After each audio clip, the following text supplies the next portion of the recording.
There we go. Bitcoiners, pre-coiners, no coiners, new coiners, SwanForce members, welcome to Swan Lounge, a weekly show in which you get to hang out with the Swan team and some of our friends from the incredibly exciting world of Bitcoin. This is a very, very special episode, and I want to thank you for joining us today.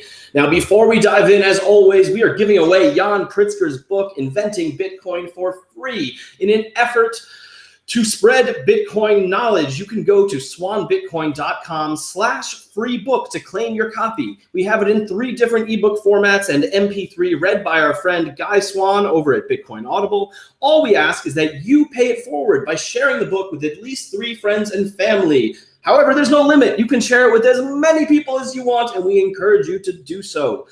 And to all the SwanForce members out there, remember that if you look in your referral dashboard, by the way, a lot of new features in there, you should go check it out, you'll find a link that you can use to send people to your SwanForce landing page so they can get the free book offer and you can get the referral credit. And if you're not signed up for SwanForce yet, I'm still disappointed in you. I see you over there. Yeah, you haven't signed up for SwanForce. It's very disappointing. Come on, what are you doing? You can get paid to recruit new Bitcoiners. Go to swanbitcoin.com/enlist to get started. You will earn 25% of Swan's fees on their purchases for 3 years. And your referral will get $10 of free Bitcoin when they open up when they open an account with Swan.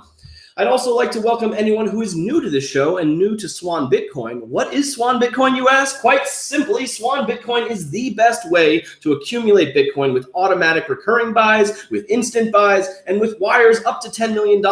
We have the lowest fees in the industry for our services, up to 80% lower than Coinbase. Who needs Coinbase? And up to 50% lower than the Cash App. And we have incredibly fast onboarding. Go from 0 to Bitcoin in as little as 5 minutes. You can also pay yourself in Bitcoin. Why? Because fiat money, the US dollar, is designed to go down in value. Bitcoin has a fixed supply of 21 million coins, and this will not change. This makes Bitcoin what we call sound money. And you deserve to get paid in sound money, not dirty fiat. Simply pick a percentage of your monthly income that you want to convert, then set it and forget it. This is what I do, folks. It's what everyone on the Swan team does. Just do it already. Time is the most precious asset we have, and Bitcoin respects your time. Fiat money does not. That's why we're here, folks. Also, Swan is available internationally to individuals for instant buys with wire transfers. And given the massive wave of big-name investors and corporations taking large positions in Bitcoin and adding Bitcoin to their balance sheet, someone's calling me on my phone. Don't call me during when I'm doing my opening thing. Come on. Ugh, they totally threw me off base there. All right. Because of all the large corporations that are adding Bitcoin to their balance sheets, we have launched Swan Private to meet this demand, our concierge service for individuals and entities looking to buy at least $100,000 of Bitcoin in the next 12 months. We are here to guide you on your journey toward building generational wealth. And you can access those services at swanbitcoin.com/private. I see someone saying that it was GigaChad calling. Yes, maybe it was. Maybe I should have picked up the phone. Also, make sure to watch to the end of the episode because, as usual, we have a very special segment called SwanForce Fridays, where we will put our guests on the clock and give them 60 seconds to give us their best Bitcoin pitch. Now, before I bring in our guests, one last thing. You know what I'm going to say. Hit that like button and hit subscribe. Doing so helps us get seen on YouTube and helps us grow the show so we can reach more people and help them see why Bitcoin is so special. And now, without any further ado, folks, it is time for a very special episode of Swan Lounge. We are going to say farewell and good luck to our dear friend, Gigi, who you may know from 21 Lessons and from all his work at Swan. And now I'm just stalling for time. Ladies and gents, it's time for Swan Lounge. Hello. Hey, everybody. What an intro. Gigi. Bravo, Gigi. Oh, I thought the claps were for me, but yes, for Gigi. Gigi, everyone clap for Gigi. It's for you, Bracky. Well, Gigi, I wouldn't be here without you, man. You know, 21 Lessons was crucial to my Bitcoin education. So, and I see everyone nodding, and I can bet that everyone in the audience too is a big fan. So let's get right into it. We've got not everyone from Swan. The Swan team is growing very quickly, so it's not everybody, but a lot of the Swan team here. We've got Jan, we've got Corey, we've got Camilla, we've got Brandon, and let me turn on. Give me 1 second, folks. Give me 1 more second. Okay, this is like a team Zoom call that we're just letting everyone in. It is like a team Zoom call. Everyone knows this. Swan Lounge is just a weekly marketing meeting for Swan. All right, to kick things off, I put together a little video in honor of Gigi, and I'm going to share it. Oh shit! I'm already afraid. We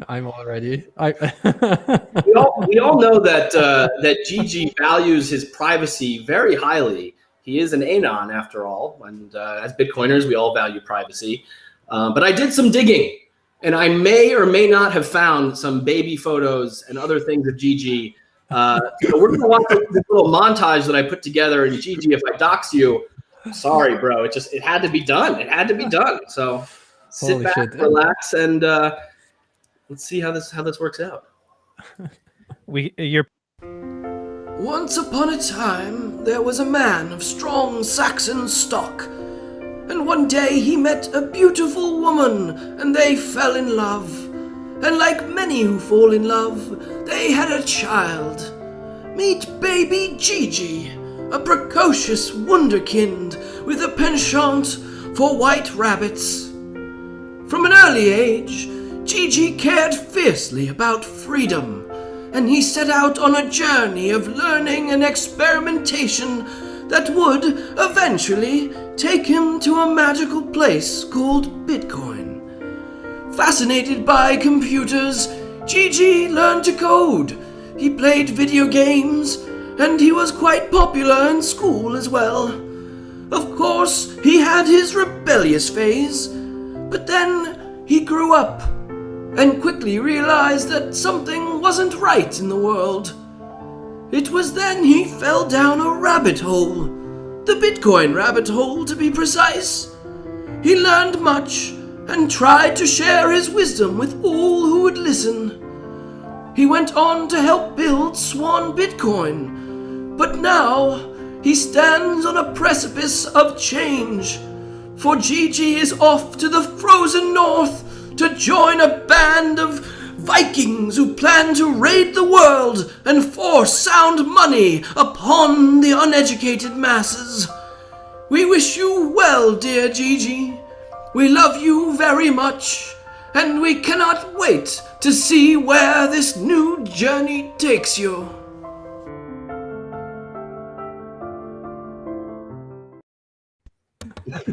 Holy shit. God, that's amazing. Oh wow. Holy crap. Amazing. Becky, you outdid yourself. This is the best. It was just Gigi's childhood, It's just telling the truth here. Oh man.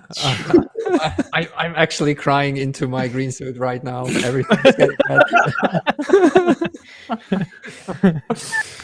Oh man, that's amazing. So Gigi, so for anyone who's watching, that obviously was not Gigi. I don't even think Gigi's from Germany. Who knows where Gigi's from?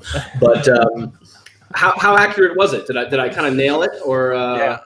Yeah, even some pictures were really close. Like every picture where a kid or a person is in front of the computer, that's basically how I look like. So you at least 50% doxed me there. Yeah.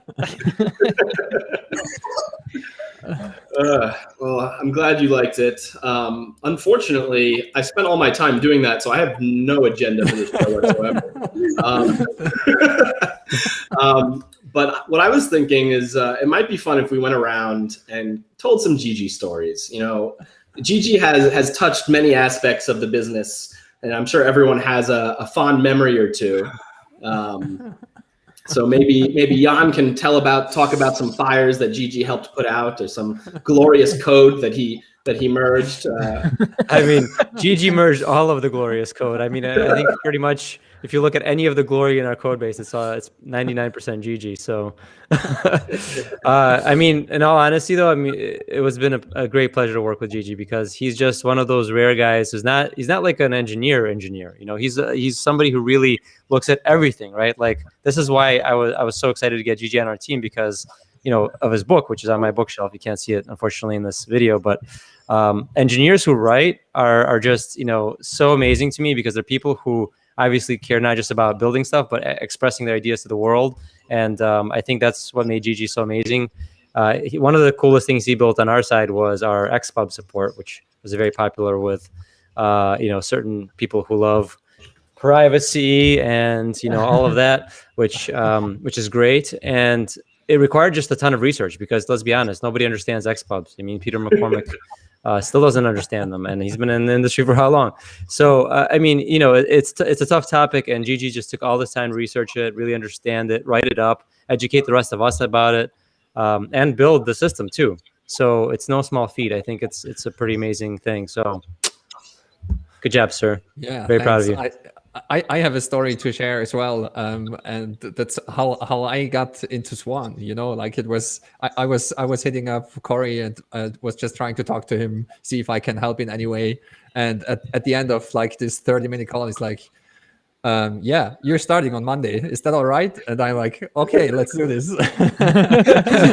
That was the best thing ever. You know, like I never expected it to happen that quickly and go as smoothly. And I learned so much here. And yeah, thanks everyone for taking me in and just, yeah, letting me go ham in the code and breaking all the things and putting them back together. And yeah, it's amazing how quick everything happened and also how quickly the product grew and the team grew and Swan grew and great things ahead. I have I have no reason to think that this kind of growth and the wave that everyone is riding is gonna stop anytime soon. So yeah, bright orange future ahead.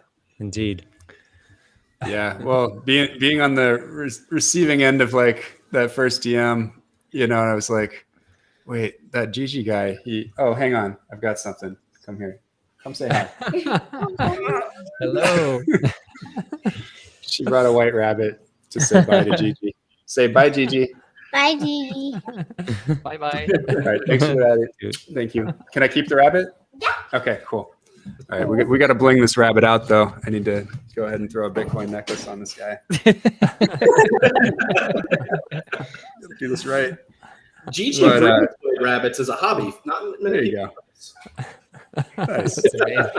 Anyway, no, I was thrilled to find out that you were an engineer with skills outside of shit posting, and you know, I honestly probably would have just said yes and let you shit post full time if that was what you had wanted to do. Frankly. Holy crap. Oh, wait a second.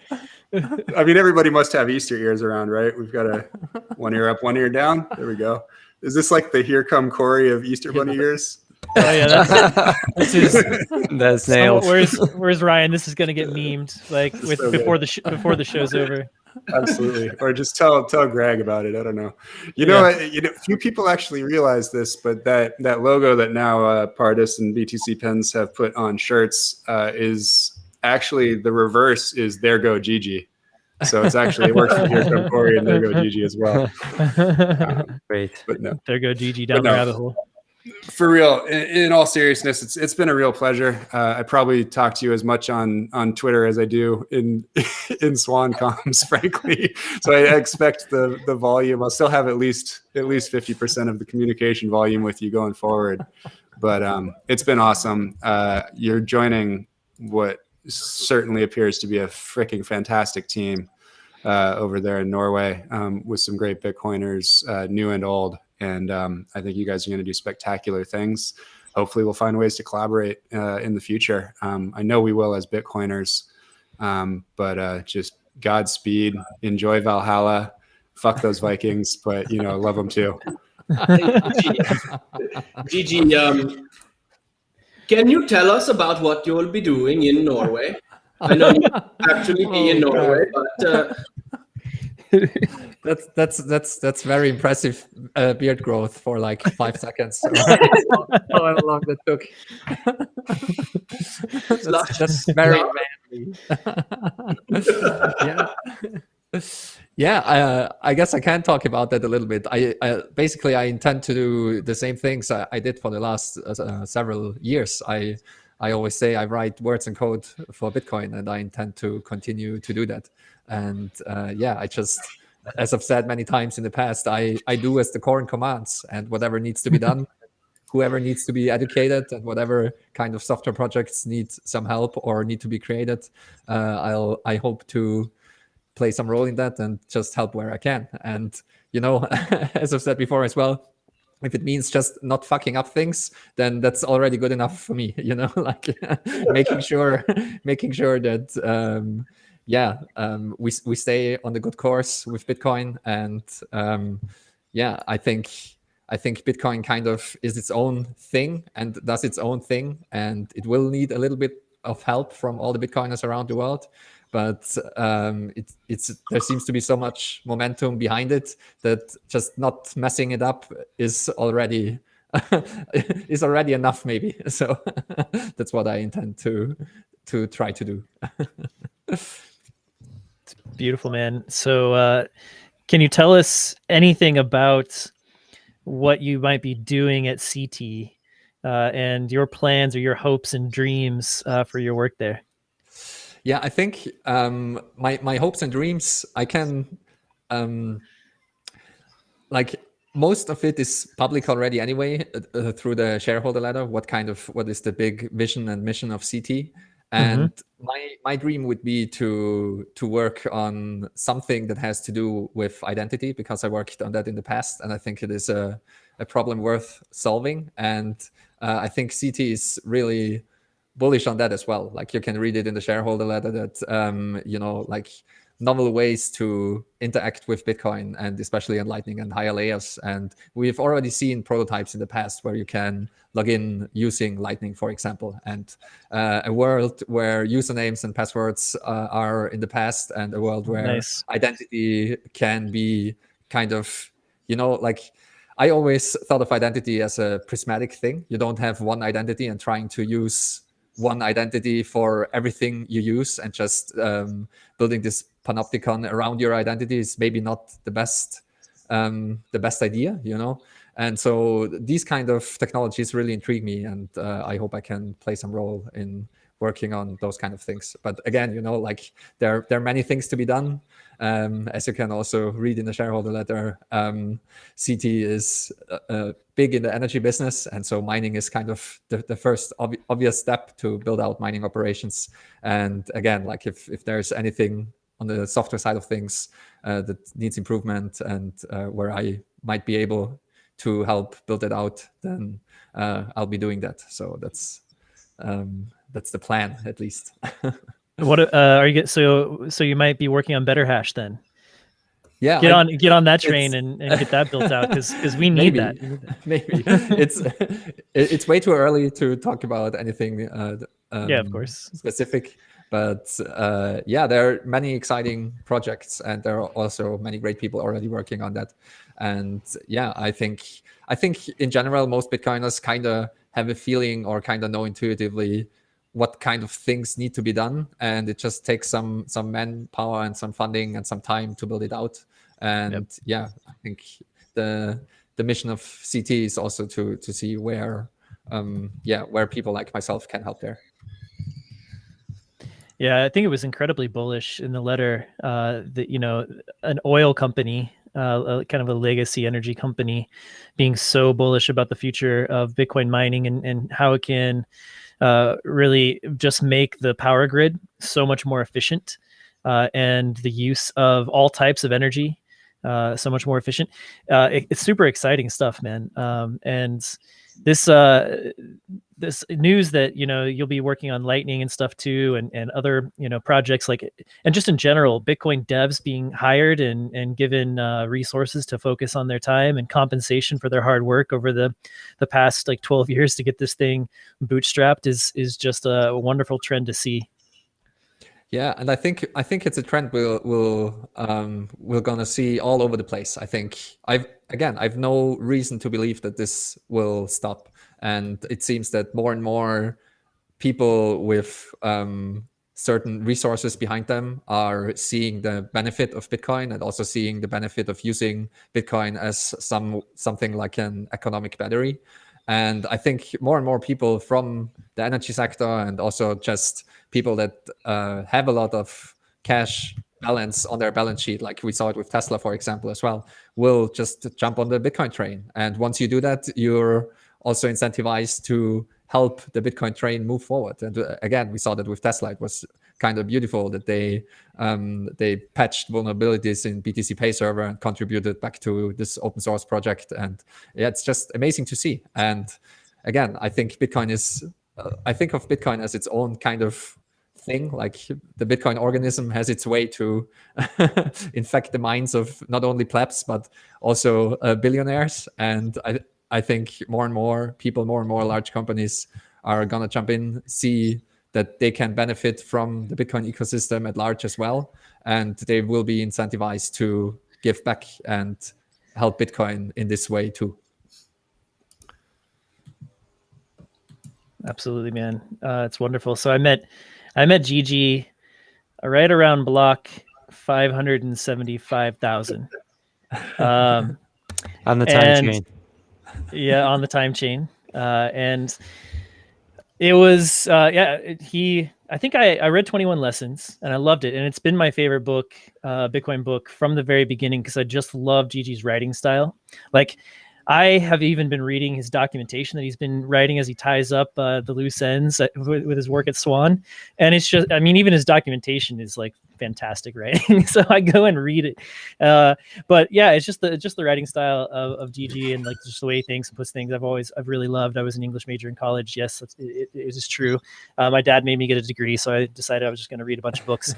And I was, learning on the job doing computer stuff. But in any case, I just have an appreciation for good writing, and his style is just right up my alley. So I hit him up on DMs, and I, really at the beginning of the Citizen Bitcoin podcast, like maybe a couple months in, when after I kind of started taking it really seriously, and he was traveling around the world, and I was like, yeah, this sounds great. Let's talk about it. And we did 2 hours about 21 lessons and went through chapter by chapter.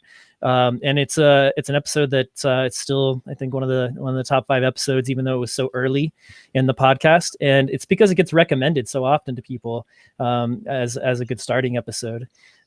So it was just a great connection with Gigi since then, and really was awesome to be able to spend time with you, man, over the past, I don't even know how many months it's been, blocks it's been, maybe a few thousand blocks. No, it's got to be a lot more than that.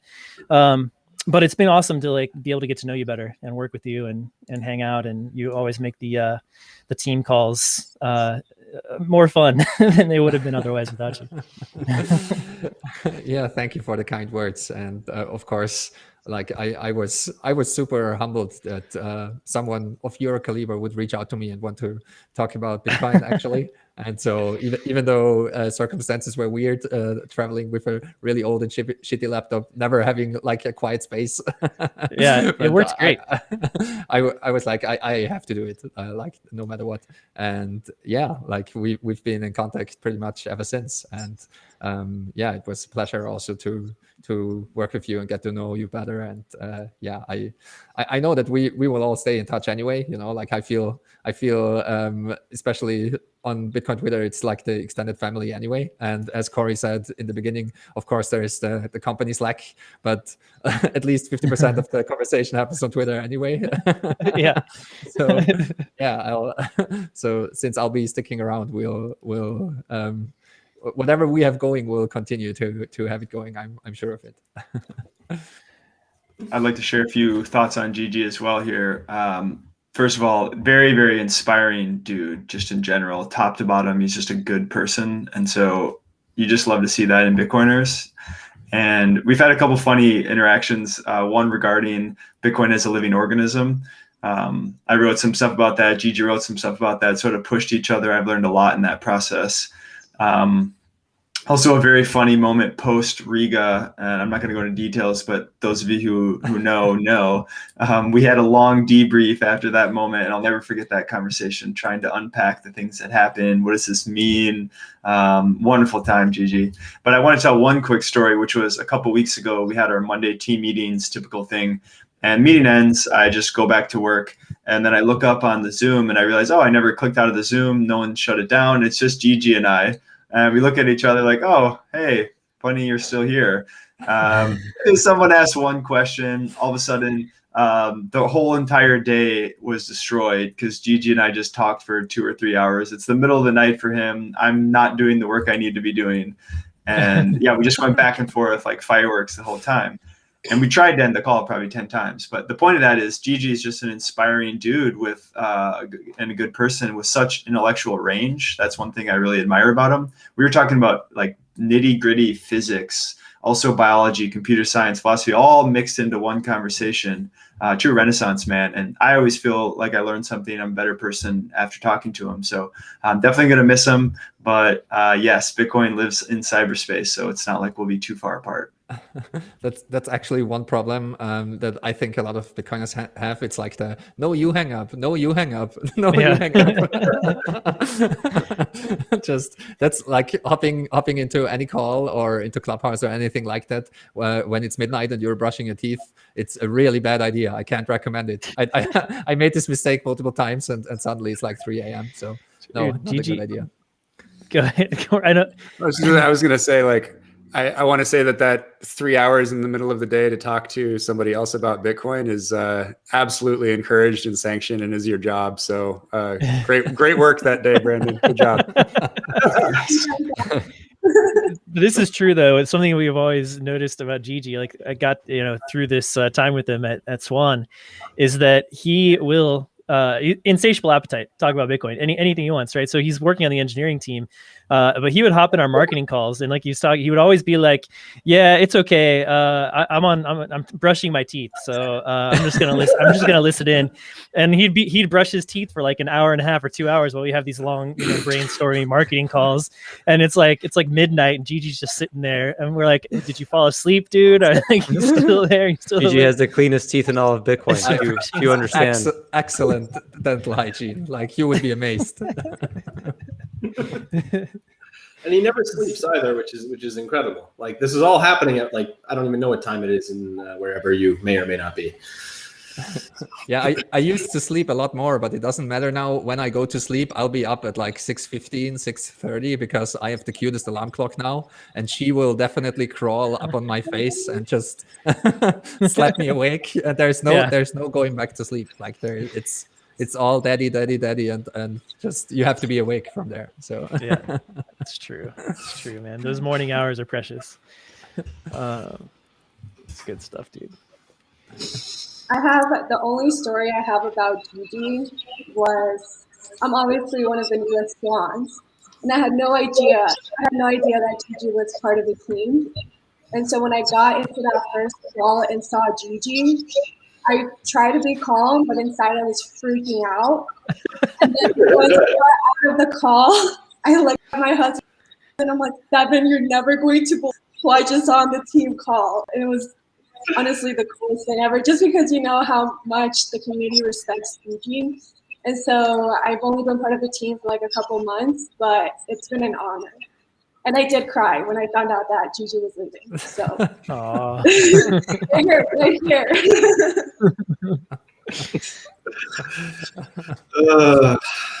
All right. So I think it's time we move on to 6 confirmations, which is our new segment. And while the audience is watching this new segment, I would like the guests to think of some embarrassing Gigi stories. I don't know if we have any, but this might be a good time to roast Gigi a little bit. So we're gonna. I can start. I have a great one. Maybe we should do this story first, and then we'll move on to 6 confirmations. I want us to discuss the. I want to tell the one about the time you fell in love with the priest or the friar or whatever that was. Yes. Yeah. I don't know this one. Let's let Gigi go first. I think nobody knows this one really, but no. I think one embarrassing story that I had. It was during I think it was during Swan Lounge even, or I think it was Swan Lounge. But I was preparing myself a nice homemade soup, like a bone broth, like a good Bitcoiner, and it was too hot, and I miscalculated the time, and I thought I can just drink it quickly, and then I hop on the call and so on and so forth. And as you know, like I have to prepare my video calls, so I have to hop into the green suit and get the green screen going and the lighting and everything. And so I had the soup sitting on my desk and had everything hooked up. And I think we were talking about the Wall Street bets fiasco, and I was just wildly like talking with my hands all the time. You can't see it really, but I just going like this, and I knocked my soup over, and I actually destroyed my laptop live on air. So yeah, that was really bad. But I tried my best to save it with embedding it in rice and everything. Like I tried to do everything correctly, but the soup destroyed the laptop. So yeah, that was it. I remember you telling me this, Gigi. We were working on something, and you were like, "I'm really sorry, I gotta go. I just destroyed a laptop. I need to figure this out." And then he sent us photos on Slack showing us that it was in fact true, and he did put it in rice. So yeah, it didn't work this time. Like it worked one time when a similar thing happened to a phone of mine, and like I was able to save it with embedding it in rice for like 2 or 3 days, but with the laptop there was no luck, unfortunately. We got Nunya Business, who says he just got Gigi's book yesterday and he's a third of the way through it. Nice. For anyone, by the way, who doesn't know about Gigi's book, after this show, go to 21lessons.com. I'm going to put it up on the screen. Get the book. I think there's a free audio book. It's amazing. Go read it. You'll know what we're all talking about. You can also listen to the audiobook in VR now. So BitPaint built a 21 Lessons virtual reality world, and you can go into VR chat and just press play there. And yeah, it's really awesome. I heard about this. So awesome. So wait, there it is. You can listen to it and read it for free, but you should buy a paper copy, because this is one that you're going to want for your library, and it just has one of like the visceral experience of like going outside and opening up the book is worth it with this particular book. So definitely buy it. Plus you'll be supporting somebody who deserves it. There was something I was going to say and I can't remember what it was, so come back to me. Sorry. Since Nunya Business is in the chat, just I want everyone to know that I've sent him half a book in his DMs anyway, because every time I see a really bad joke or a really bad dad joke, I send it to him, and sometimes he reads them on air. So I'm really humbled that. Is this David? Is this David? Yeah. I think this might be a different Nunya Business, but is it? No, okay, makes sense. Right. There's only one Nunya Business. Okay. Well, I've seen a few others, and I get a little confused. Corey, was there a real story you wanted to tell, or was that a joke?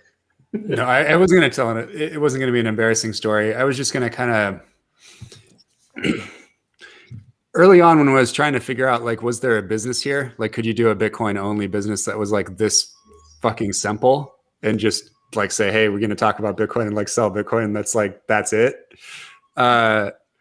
Trying to sniff that out. Like, one of the early signals I got was not only did we all, having not attended the conference, hear about Friar Haas and Gigi's magical mystery meeting around Bitcoin and, late night walks and talks or whatever happened.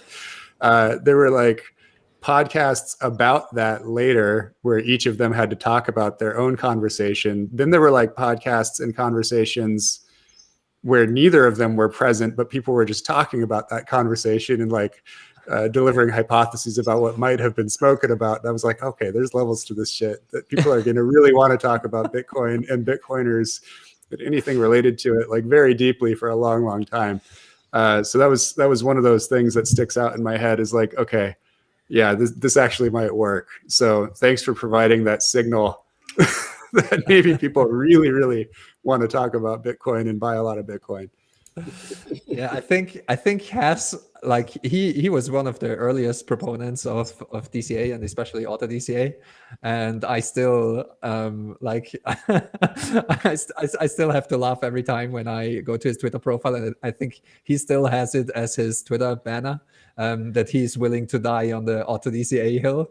Yeah. And when like he went so hard on that, I just loved him for it, and I thought it was hilarious at the same time. And look where we are now, you know, like there are a bunch of auto DCA companies.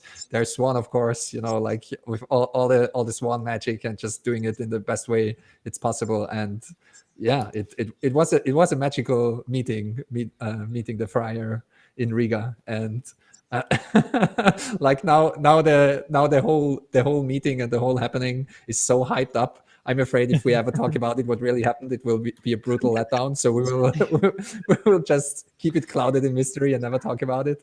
I think that's the way to go. Yeah, we did a second episode, Rabbit Hole Revelations, right after Riga, and yeah, it's great because it's still, there's definitely like still some mystery left to it, and you are like, you're still sort of in this fog in that episode, and it's fun to listen to, and kind of like see the results of like Gigi finding this like whole other like dimension of the rabbit hole, and just having his mind like blown even further, and just like just like listening to him be like, I just don't understand what happened. It's gonna take me like several years to process what just happened. So and now he's writing another book. I'll definitely have to re-listen to that one from time to time. Like there's still a lot to unpack, and yeah, I'm trying to unpack some of the things in the second book. Like 21 lessons was really short and sweet, and just trying to quickly summarize what I learned. And a lot of things are still kind of not necessarily locked up in my mind. Like I've written bits and pieces already, but the piece, for example, Bitcoin is Time, it was like 80% formed in my head in Riga already. So like it was one of the insights. And of course, it's not a new insight, you know, like it's not my insight. It's Bitcoin is a decentralized clock was the article that triggered it off. But there is just way more to Bitcoin than meets the eye at first, as all of you know. And it's just very exciting and exhilarating that more and more people are seeing this now. And I'm not actually crazy, you know, like there was a brief moment in time where I wasn't sure.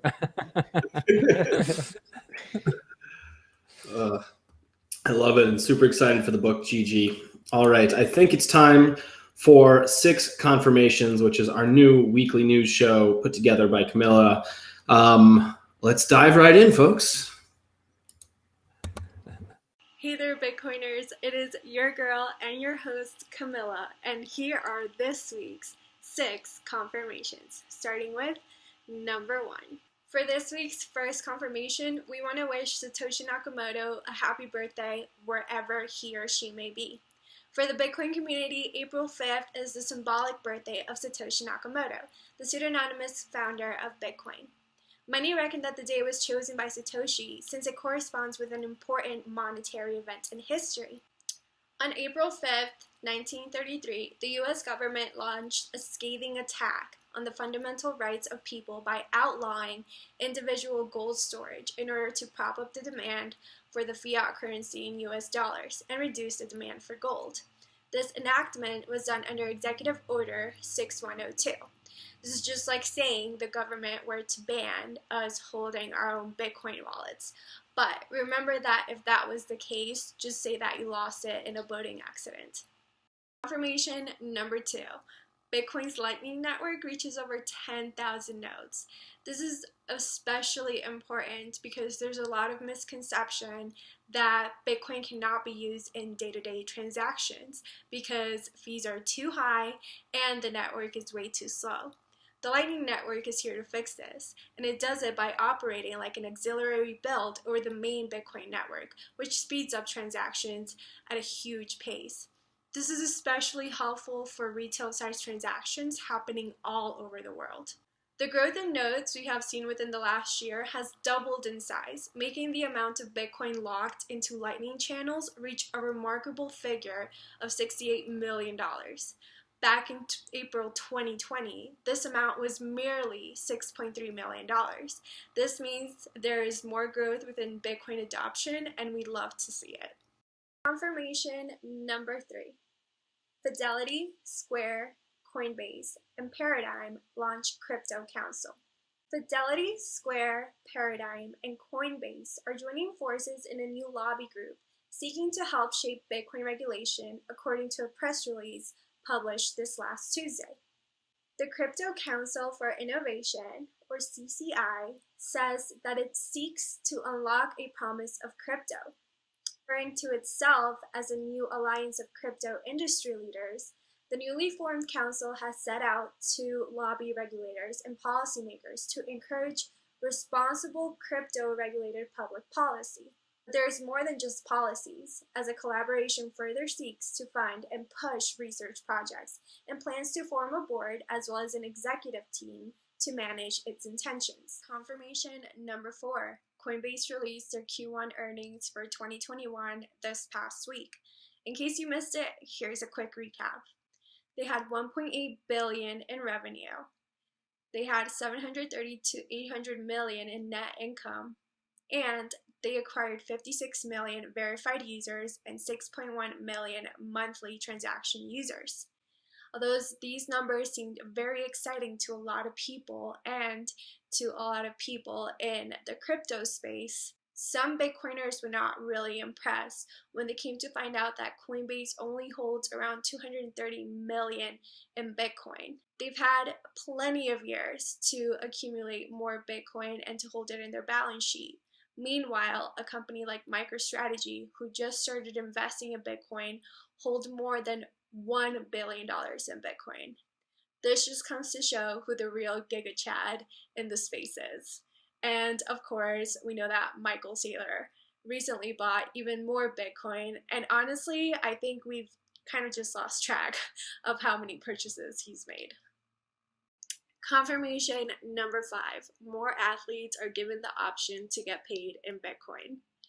This week, the chairman of the Sacramento Kings mentioned, "I'm going to announce in the next few days that I'm going to offer everyone in the Kings organization that they can get as much of their salary in Bitcoin as they want, including the players."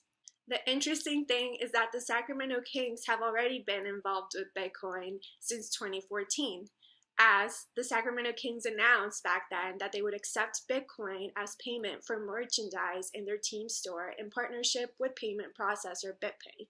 Although not all sports teams have been given the option to get paid in Bitcoin, some athletes are taking it upon themselves to get as much Bitcoin as they can. A perfect example is soccer player Ryan Babel. According to online reports, Galatasaray SK and Netherlands national football teams, Ryan Babel has been shilling Bitcoin to his teammates. This player has played in the Champions League, Euro 2012, and the World Cup, building connections to some of the best known and well-compensated soccer players in Europe. Why are these players buying Bitcoin? If Babel and his teammates have been buying Bitcoin for the past 6 months, for example, they've made some pretty great gains. It is important for athletes and for anyone else to consider placing their money in a store of wealth in the best way possible. And a lot of athletes are now finding out that the best way to do it is Bitcoin. Confirmation number 6. Bitcoin, a Chinese financial weapon against the US. This week, a whole bunch of news outlets have sensationalized this headline by saying that PayPal's co-founder, Peter Thiel, mentioned Bitcoin being a Chinese financial weapon against the US. But instead of me reading the statement, let's watch the clip. From China's point of view, they want to get, they don't like the US having this reserve currency because it gives us, a lot of leverage over, Iranian oil supply chains and all sorts of things like that. They don't want the renminbi to become a reserve currency because then you have to open your capital account and you have to do all sorts of things that they really don't want to do. I think the euro you could think of as, was in part a Chinese weapon against the dollar. It The last decade hasn't quite worked out that way, but that was, China would have liked to see two reserve currencies like the euro. And even though I'm sort of a pro-crypto, pro-Bitcoin maximalist person, I do wonder whether at this point Bitcoin is also should also be thought in part as a Chinese financial weapon against the U.S., where it threatens fiat money, but it especially threatens the U.S. dollar, and China wants to do things to weaken it. So it's sort of China is long Bitcoin, and perhaps from a geopolitical perspective, the U.S. should be a little bit be asking some tougher questions about exactly how that works. But some internal stable coin in China, that's not a real cryptocurrency. That's just some sort of totalitarian measuring device. It seems like a lot of news outlets have strategically taken this statement out of context without adding any additional background of what he said before. But what do you guys think that Peter Thiel was trying to say in this statement? Do you actually think that this is a Chinese financial weapon, or do you think this is a calling for the USA to have more action and to acquire more Bitcoin? And that is all for this week's 6 confirmations. See you guys next week. Yeah. Awesome. Nice. Did anybody get a preview of that? I didn't get a preview. That was awesome. Good job, Camilla. No, this was the editing was done as we were going live. That's awesome. Yeah, that was great. I'm loving this. It's exciting. It's a great start. This is the second edition, third edition? Second one we've done. Second, one. yeah. Nice. Yeah. It's a great start. I'm loving it. I want to hear Gigi's take on the Peter Thiel stuff. Yeah, as I've just spammed into the chat, it wasn't a shit post. It was actually my opinion on the whole thing. I think him admitting that he's basically a Bitcoin maximalist was at least as big a news as him defining Bitcoin as like a Chinese weapon for financial warfare. But I think it's amazing to see Bitcoin maximalism go mainstream in this kind of sense, and I think it's just another indicator that it's the sensible position to hold. Like if you're looking at the right metrics, it's obvious that there's only one game in town, and if you're not playing this game, you'll end up losing the war, so to speak. Like as Spitzstein said a couple of years ago already, playing on the old 80s movie where they talk about nuclear warfare, that the only winning move is not to play, and Bitcoin is exactly the opposite. The only winning move is to play, and more people are waking up to that reality. And I think that was what Peter Thiel was alluding to, that the US has to start playing in a big way, otherwise China will beat them with the first move. Gigi, are you quoting my tweet there? You were totally quoting my tweet. Probably. I just make shit up while I go along and reading your Twitter timeline. That's how I do every podcast. I immediately thought of War Games when I saw the video. I don't know why it popped into my mind also, but it made sense. Great movie. By the way, real quick, Rodolfo from CoinKite has a new website with a live version of the block clock. So we're going to try to bring this in whenever we can, and I'm super excited about this. So. I have the block clock in my name. This is way better though. This is way better. I've been updating the whole episode, reading it off my Umbrel in a true self-sovereign Bitcoiner way. I think Bitcoiners share a certain mind space. I find myself tweeting stuff, and then I'm like, is that my original thought, or am I just regurgitating something I saw on somebody else's timeline? And almost, it's like you just read 5 or 6 different takes on the same thing, and then we all come to the same conclusion, which is really fun because it's it's not like I don't know if it's just because we're reading the same stuff or thinking about the same things, but it's really just this galaxy brain, network that's just been created, which is really fun. And I have to say that consuming content by Gigi and Brecky and stuff like that, it will just definitely program your brain in a certain way where you'll just end up, in the same wavelength. It's great. Yeah, it truly is like a very large brain, but with one feature that on the edges, the brain is constantly fighting with itself all the time about about anything really, you know, like. Oh, it's absolutely true. I actually found a thread. I was digging through, like I was trying to figure out when did I first meet Gigi, and I found I started doing some Twitter, what do you call it, digging, right? And I think the very first interaction we had was Gigi looking. I published my book on Amazon for the very first time, and I said I'm looking for feedback. He was looking at it. He said he couldn't get it because he was in undisclosed location. So I sent him a copy. Later on, we started interacting around, like, you know, he was retweeting me, I was retweeting him, and at some point we got into a conversation around how will Bitcoin mass adoption work, and we had a disagreement. And I was saying, like, I don't think, like, I think there's going to be a bunch of, you know, big, you know, the big dominoes will start to fall, you know, the big purchases will happen, but I'm not seeing that, like, the older generation is going to you know, adopt Bitcoin. Like, I don't see boomers coming in. I think it's going to be like a generational shift. That was my narrative at the time. And Gigi was all like, no, it's definitely going to happen. There's going to be a moment. It's going to happen. And I think he was right. And it's happening. It's happening live. Right now it's happening. Nobody knows better than you, like, working through the support queue. Yeah, seriously. 90% boomers. The boomers are here in a big way, which is great. We love the boomers. But Gigi was right. And so I love that. There's definitely disagreement in the space. And I love how we can actually have these conversations. And, you know, then you can come back and revisit it and see, like, who was thinking about things in different ways. And it's awesome. I also love that you don't actually need a price ticker on Bitcoin Twitter, because if they're like, if Bitcoiners are actually arguing about the most stupid shit, then you know price is going sideways. Like, there's just no other way. Yeah, our meta brain is kind of like a standing army, and if we don't actually have a battle, there's just too much jacked up soldier bros. They fight each other just to stay sane.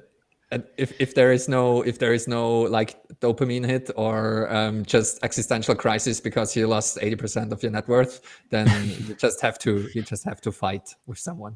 There's no fight with somebody. Yeah, I found the tweet here. Let me read the tweet that Gigi said. So I was saying something to the effect of, you know, that the Bitcoin adoption will happen slowly, and he said, I disagree with the on timeline. Bitcoin could have a voice over IP moment. A switch was flipped and most phone conversations went digital and over the internet. Nobody noticed. Same for TV. Could also happen to money easily. Nothing has to change from a consumer point of view, which is awesome and I think correct. And I said, I would agree, Gigi, if you're thinking more like central banks buying Bitcoin. But as far as consumers, I just don't see mass adoption, especially for older generations. In my opinion, it's only through generational turnover. I was wrong. Gigi was right. John, all your models are destroyed. That's what he said. We're going to the moon, Jan. The moon. Yeah, exactly. You know, I'm a perma bear. When it comes to Bitcoin, I'm always like this perma bear where it's like, no, it's never going to, you know, it's not going to double this year. It's not going to happen. Then it's just quadruples or 10x. What are you talking about? Yeah. I'm like, guys, it's going to be 25 years. And then the Bitcoin's like, hold my beer. The moon is programmed in, and the moon is smiling, as you can see. You know. Like Smile big, Becky. Oh my god, I love that moon. Yeah. Oh, that's just good. That's perfect. It's very Mighty Boosh. You guys watch Mighty Boosh at all? I love the Mighty Boosh. Oh, it's so good. This is why we're all friends. All right. I'm getting word from our producers that we've been instructed to get some more sound bites about the news topic. So let's focus, people. All right, let's focus. Jan, what do you think about this new, about these 10,000, reaching 10,000 nodes in the Lightning Network? I think this is pretty bullish. Oh yeah, I mean it's extremely bullish. I've always been extremely bullish on Lightning, and actually, I have to be honest that my last experience truly using Lightning was actually in 2019, which was, you know, when Lightning wasn't even a thing, right? Because according to the Bcash universe, like Lightning didn't even exist in 2019. But in reality, I went to the Bitcoin 2019 conference, and there I actually used Lightning to buy actual coffee or lemonade. I don't remember what I bought, but something from their Lightning booth. And I was like, this is awesome. It works. Like, and people are on Twitter are saying, you know, this is not a thing. It's coming in 18 months, and they're making fun of it. But it actually worked in 2019. Of course, it was very nascent. It was not a lot of nodes, and there was not a lot of liquidity. And I think watching the growth in the space and watching what's going on with all the startups in the space and creating user experience around it is so bullish. to me, Lightning is really, I say in general, Bitcoin is still in the like 1990s email mode as far as user experience, because like most people, they have a hard time with this stuff. I mean, the wallets are getting way better. Multi-sig is getting way better, but it's still really, really tough. And Lightning is even earlier. Lightning to me is like Linux in the 90s. Like I was installing Linux from floppy disks in the 90s, and I was compiling my kernel.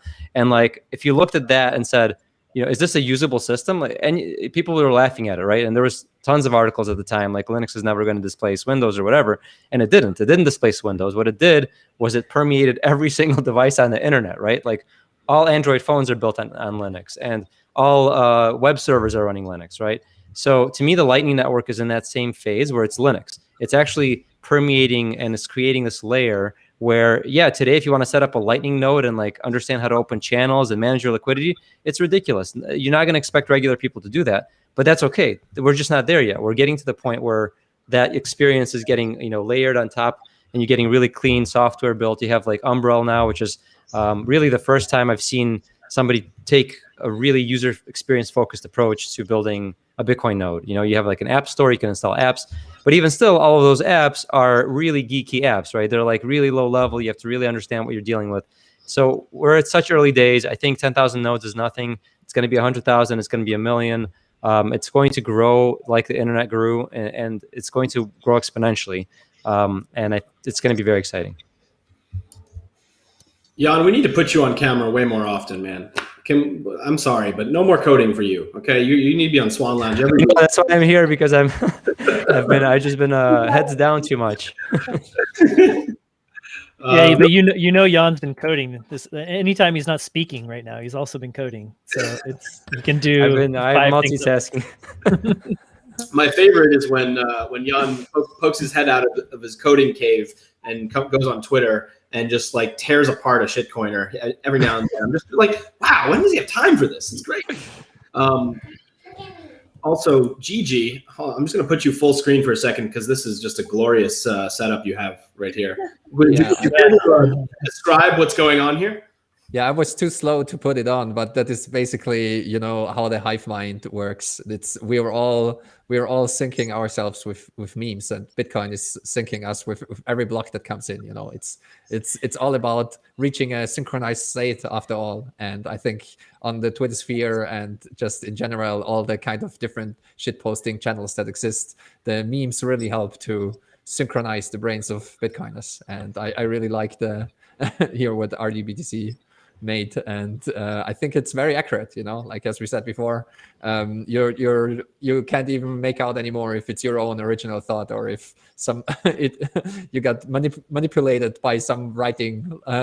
Most violent man on earth, Nick Carter, is in your neurons and just reprogramming you, committing genocide in your brain.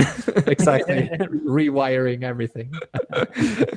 It's Bitcoin, a peer-to-peer meme-based synchronization network. Exactly. Whoa, you're blowing my mind, Jan. Satoshi's original title was, it was lost to history because he had to retitle it to make it more palatable, but it really was a meme-based consensus network. Meme chain. So we've got some of the best minds at Swan here, and I want to take advantage of this. Brandon, would you care to comment on what's going on with Peter Thiel? Like, is he playing 4D chess, or, I'd love to hear your version of this as well. Yeah, honestly, I don't have strong opinions here. Initially, I sort of reacted to it like, what is going on? Why would he sort of say the thing that you shouldn't say to rile people up? But I think he is deeply invested in Bitcoin and is aligned, and he said he was a maximalist. So I'm inclined to believe that. And I am inclined to believe that he's playing 4D chess, or at least, starting that conversation. And so, I don't have anything insightful here. I hope that's true. I hope it actually leads to the U.S. government taking a stance here that is pro-Bitcoin, meaning it's a national security implications. And so it's time to start mining. It's time to start supporting and start welcoming it because that is legitimately good for America. And Joe Weisenthal, who has some mixed takes over the years, he posted something to his newsletter today, which essentially said that Bitcoin, if it is successful, is going to be very, very aggressive against a country with capital controls and a really closed society like China. And it's actually going to plug really nicely into a free and open society that America hopefully still is. And so I think that's very insightful. I'm really curious to hear Corey's take on this, because I know we've been talking about it in Clubhouse a lot, but always good to hear what you have to say. Yeah, so kudos to a few of the sites and pubs that have rounded out the story and actually presented the full comments over the last couple of days. But the first news cycle basically took it out of context.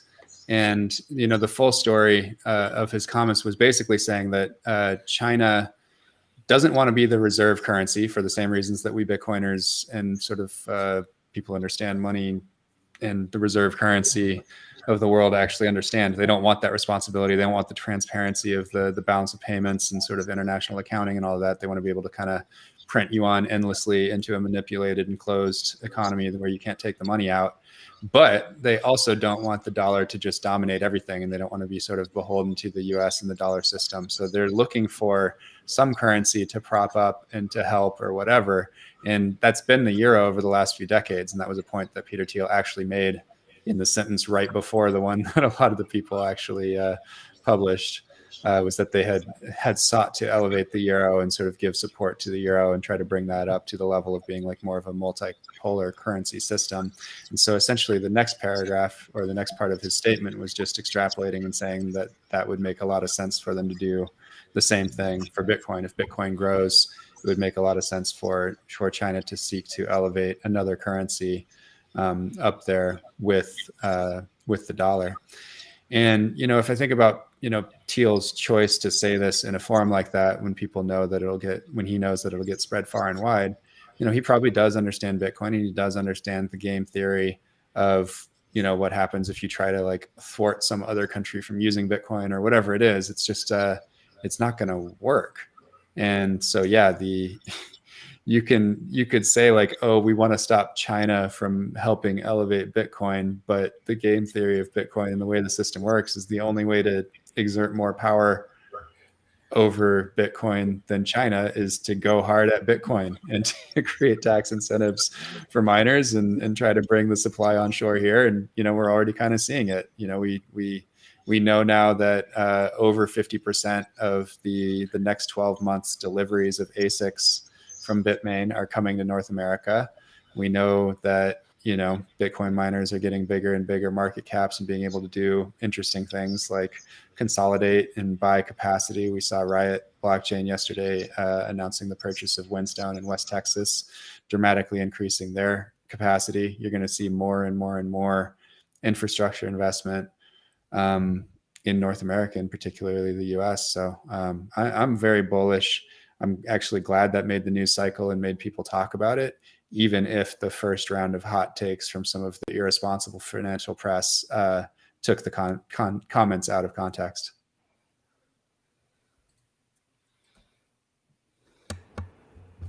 Good take. Yeah, I think, you know, that is a very good take. And Peter Thiel's a smart guy. And, you know, he's invested in Bitcoin mining. So anybody who's saying, like, writing articles around, like, Peter Thiel, you know, is bearish on Bitcoin or thinks, you know, the US should regulate it, like, he's invested in Bitcoin mining. So, you know, just look at where the guy's money is. But also, it's really important to understand this, what Corey pointed out, that China doesn't want, you know, the US to control the world economy through the control of the dollar. And that's even more true for countries that are now directly sanctioned by the U.S., like Iran and Venezuela and so on. And, you know, my prediction has been, and we'll see again how wrong I will be, but I will continue to make this prediction, that the first countries that are going to be adopting Bitcoin. Hey, little guy. This is my little guy right here. First countries that are going to be adopting Bitcoin are actually going to be the ones that are most pushed out of the system. So it's going to be, you know, the quote unquote axis of evil countries, the Irans, Venezuelas of the world.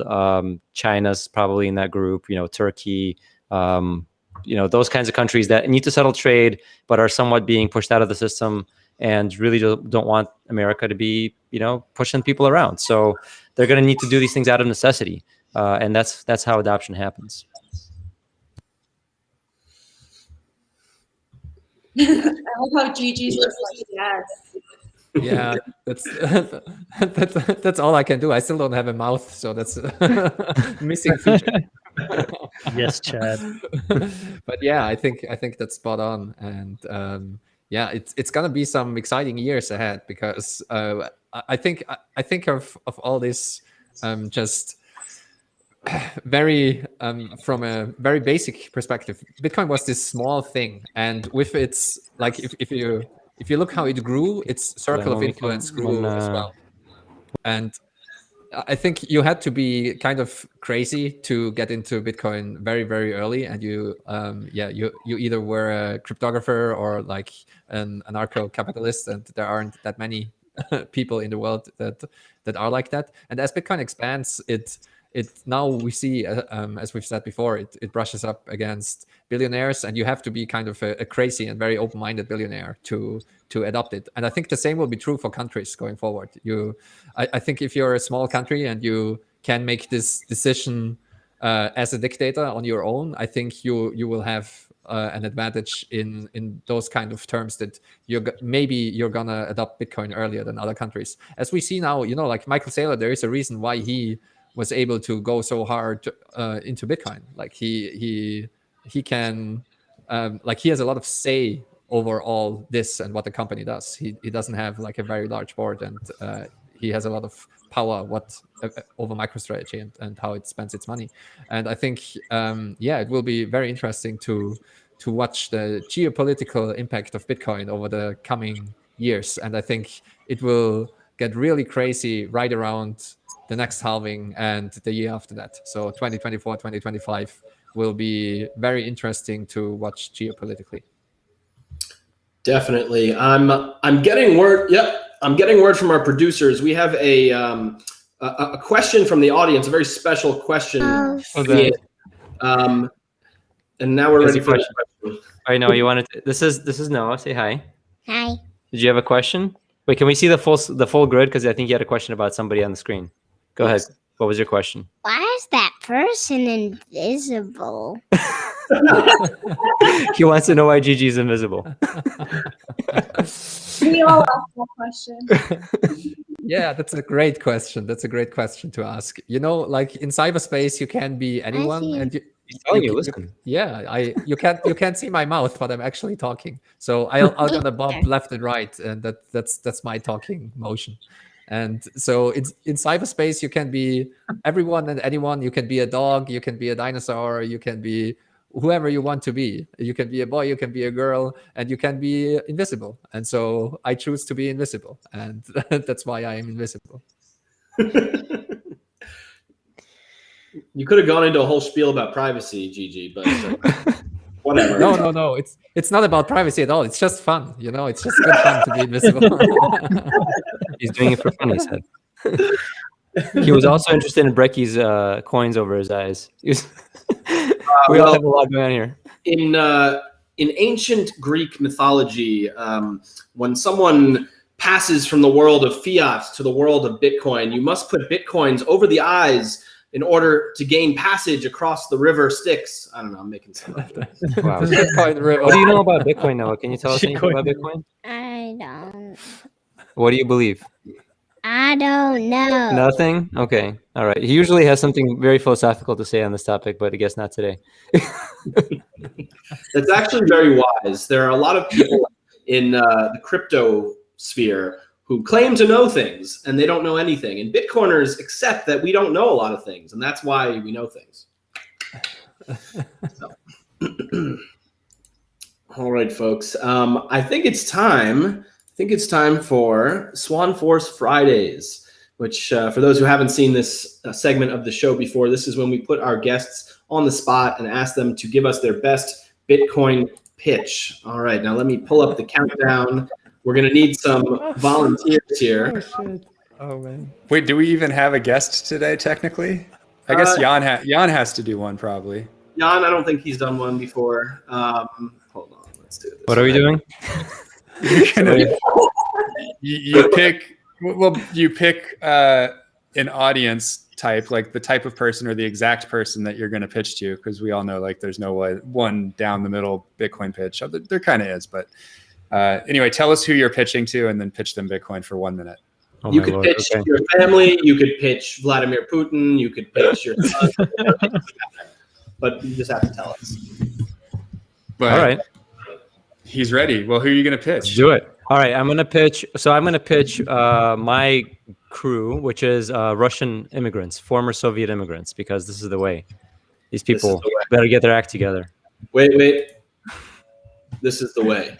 Oh yeah, right. this is. How do you get the fancy? I need to get red pilled or orange pilled on actual. Jan. Okay, you know the magic of code. All right, let me have my secrets. Damn it! I'll tell I you. want a helmet. All right, sir. In pitching Russian immigrants in 3, 2, 1. Wow. All right. Well, so, we all left the former Soviet Union, and most of the people who left right before the fall of the Soviet Union, which was, we left in 89. So huge migration during that time. And as it turns out, a lot of you may not know this, but ask your parents, what happened to your money? Turns out that when we left the Soviet Union, we had to leave it behind because there was a fake government exchange rate, which was not the real exchange rate. And the government allowed us to take $100 per person worth of Soviet garbage rubles, which were the currency of the day, exchange those for dollars. So we were able to take $100 a person with us out of the country. That's called capital controls. Bitcoin fixes this, unsurprisingly. Bitcoin is a new type of money that is not subject to capital controls. So just in case you need to leave your country again, have a little stash of freedom cash. And that's the end of my pitch. With 8 seconds to go. Nice. Boom. I was getting ready to give you Good some job. extra time, too. I love that. Good job, Jan. Yeah, stash the freedom cash. Build your stash of freedom cash. I mean, seriously, though, it's like Americans, it just drive me crazy, right? Because they live in this bubble where like our money is fine and, we don't have any problems, right? But everywhere else in the world, this is not the case. There's capital controls in so many countries. And in Argentina, I've heard from a friend of ours who has, his mom there. They can only buy $200 US per month with Argentinian pesos. That's the capital controls, $200 per month, okay, of any kind of money that is reasonably exportable or usable anywhere else in the world. So that's Argentina, which is a pretty modernized, normal, quote unquote, country with double-digit inflation.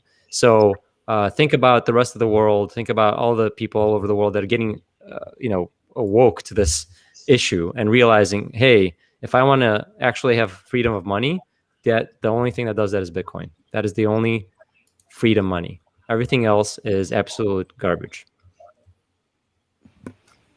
Awesome. All right, folks. Who's next? Yeah, who wants to follow that? Destroyed. Yeah, All your currencies are destroyed. I will do it. I will follow this up. I will follow this up. With Yes, how serious there this can only is. Gigi can do it. A brave man. All right. Who are you going to pitch, Gigi? I'm gonna pitch to everyone on Twitter who has a blue sweater and a really bad haircut. So this is gonna be my target audience. Audience of 2 members. Yeah. I'm sure there are more, but There's probably more. All right, Gigi. In 3, 2, 1. all right, guys. Like we were all lying to you. You know, it's actually Moscow time, and it's actually a countdown. So we are currently at 17:14 Moscow time. And when Moscow time hits 0, the only thing that counts is how many sets you have to your name. So you don't have much left. You have around 17:14 Moscow time units left, and the clock is ticking. So all you have to do is just buy a little bit every day, laugh about the people on Twitter that you're beating at this game, and then just relax, enjoy your jacuzzi. It doesn't matter what you do. You can keep your jobs. You can just do whatever you do. Just take a little bit of your income and buy a little bit of Bitcoin every day. So you won't have 0 to your name once Moscow time hits 0. That's all there is to it. That's Bitcoin in 1 minute. Everyone can understand this. Unfortunately, few understand this, but yeah. All right, Gigi, thank you for that. Who's up next? We got a few more people. Don't make me pick you. Up next. What's The that? audience Am I next? may answer. Yeah. Man. All right. Well, I'm gonna do a very, very specific one, and this will be for everybody's got people that are hitting them up right now, and they've seen the price run up to like 58 or whatever. Evidently, we're going to be at 58 for the rest of the year, but that aside, it has run up a bit over the past year, and they're wondering if they missed the boat. Are they too late for Bitcoin? Is this thing just like no more upside? I've got to go and like do something else. So this is for those people. Okay. Oh, sorry. 1 second. No worries. I gave too much of an intro. All right, cool. We're on the clock. So your question is, are you too late for Bitcoin? And the answer is absolutely not. Listen, I know you understand what Bitcoin is. Thank you so much for taking the 2 whole hours to listen to Guy Swan's reading of Inventing Bitcoin by Jan Pritzker, available at swanbitcoin.com/free book. I'm glad you did that. So now the question is, are you too early? And what I would say to you is we humans have been on the planet as Homo sapiens for 300,000 years. And we've had good money. This money that you understand is good money for 12 years. That's 0.004% of human history.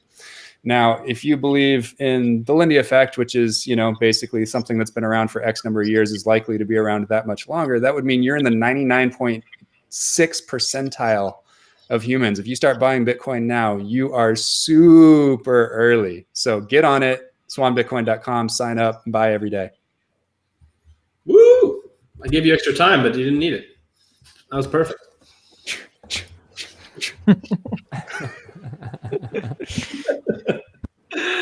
All right, Brandon, I'm throwing you into the fire. Who are you going to pitch today?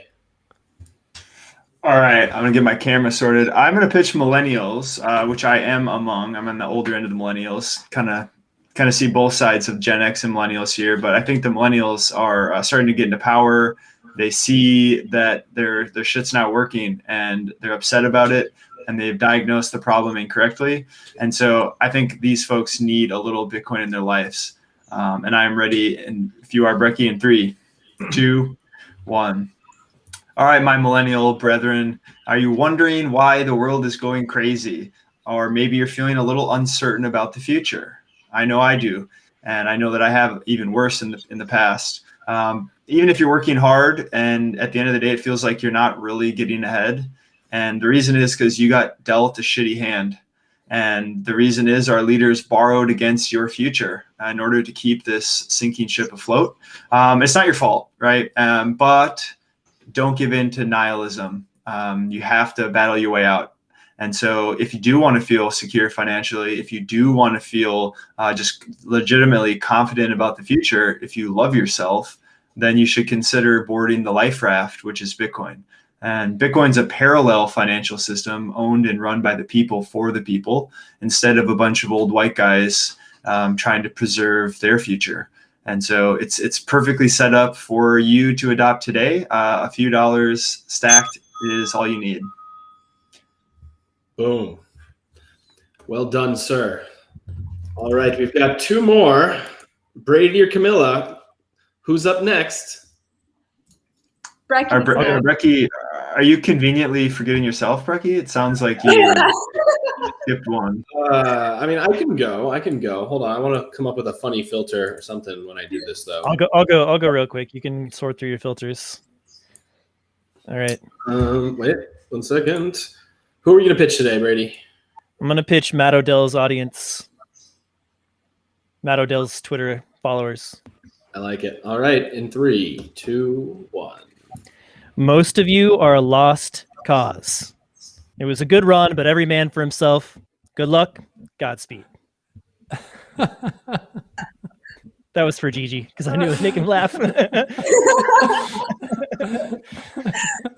I'm done. Now you have to disappear. Now you have to go dark. To round it out, he just took a Twitter break. He did RHR yesterday, and it was a great episode. It's fine. No. Matt is fine. Matt is fine. I think All right. he's sometimes a little bit too hard on himself, but he's fine, and he's doing God's work, of course. The silence the silences on RHR when you can hear the sipping is like the best part of RHR. Yeah. You know, like there's like deep breathing and then like some ice tinkling in a glass and then a sip and then an exhale. And then what are these people doing? All right. While I look this crazy, I'm going to be pitching all of the Mortys out there. So if you're a Rick and Morty fan, this one is for you. Yes. Although I gotta figure what I'm going to say. Morty, why are you being such a Morty? All right, just go buy some Bitcoin, Morty. I can't do the voice anymore. Shit, Morty. Stop being such a Morty, all right? The U.S. dollar is collapsing, all right? China's trying to launch their currency, and all the superpowers are going to go at it. The only protection you have, Morty, is Bitcoin, all right? Fiat money, it's a scam. I invented it, Morty. I invented that. I invented Bitcoin also. I am Satoshi Nakamoto, Morty. All right, I'm tired. I can't do this one. Sorry, folks. Holy crap, that was great. Yeah, right? Oh, geez. Do they have a Morty filter? Hold on 1 second. 1 second. Oh, geez, Rick. Get the portal gun, Morty. I don't think they have a Morty filter. Oh, well. All right. Let me get rid of this filter. I feel very weird being Rick. Okay. All right. Way better. Camilla. Okay. So Are you ready? I'm going to do mine in Spanish. It's going to be pitching to my Latin American people. All right? Ándale. En Ándale. 3, 2, 1. Ok, para todos mis latinoamericanos, sé que somos gente muy trabajadora, muy luchadora y muchos de nosotros se han ido de sus propios países para poder tener más libertad. Y una de esas libertades es la libertad financiera. Pero ¿qué es lo que pasa? El dólar también se está acabando. Necesitamos proteger todo el trabajo que hemos hecho todos estos años y tenemos que poner todos nuestros ahorros en Bitcoin, porque esta es la única forma de que va a valer la pena que todos nuestros sacrificios y todo lo que hemos hecho durante todos estos años no se vaya a la basura. Así que todo el mundo tiene que comprar Bitcoin y para la gente que está en los países latinoamericanos también pueden comprar Bitcoin por swanbitcoin.com/international. Así que todos pueden comprar Bitcoin, no hay excusa, todos podemos ser cisnes. I'm done. Awesome. I heard swans Hey, at the end. I heard cisnes. I said everyone can be a swan, even in Latin America. I understood 2 words, I think. Bitcoin and diagonal. Raya diagonal. All right, everyone. It's been a hell of a show. I'm putting Gigi in the middle because it's his show.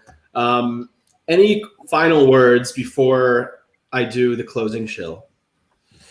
Oh yeah, I have many final words actually, but I'm No, Gigi. not me, not me. What? No. Yeah. I'm like again. I'm truly humbled to to have been able to be a small part in such an amazing team and just help help the Swan a little bit to take flight. And it was an amazing time. I had so much fun, and I learned so much from you guys as well. And it was just amazing working with you every day, and just also being in Bitcoin every day. Like it was such a great time, and thanks again for everything, and also thanks for having such a nice welcome in the first place, and now such a nice goodbye. And this is not farewell. This is just off to the next chapter, and I'm sure we will stay in contact and see each other around all the time, and see each other also in Meetspace. And I can't wait to see what the future brings. And there are great things ahead for everyone, I feel like. Thanks, Gigi. Appreciate it, man. Thanks for all the hard work and good times, and all the awesome contributions to Swan, to Bitcoin, and to those frickin' Vikings that you're going to be hanging out with now. I wish all you guys well. See you at the top of the mountain.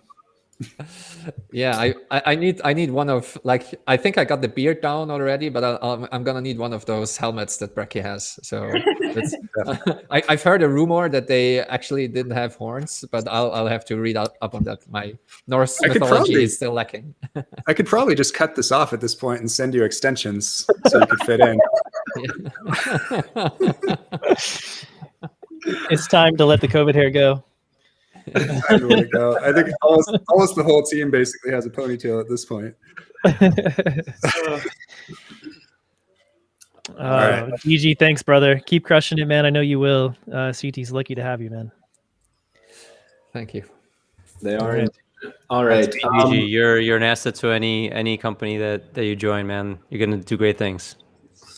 You're an asset to humanity, Gigi. You're an asset. This is true. You just want to make me cry again. I see right through your plan, Camilla. Yeah. roll the credits, Brecky. There we go.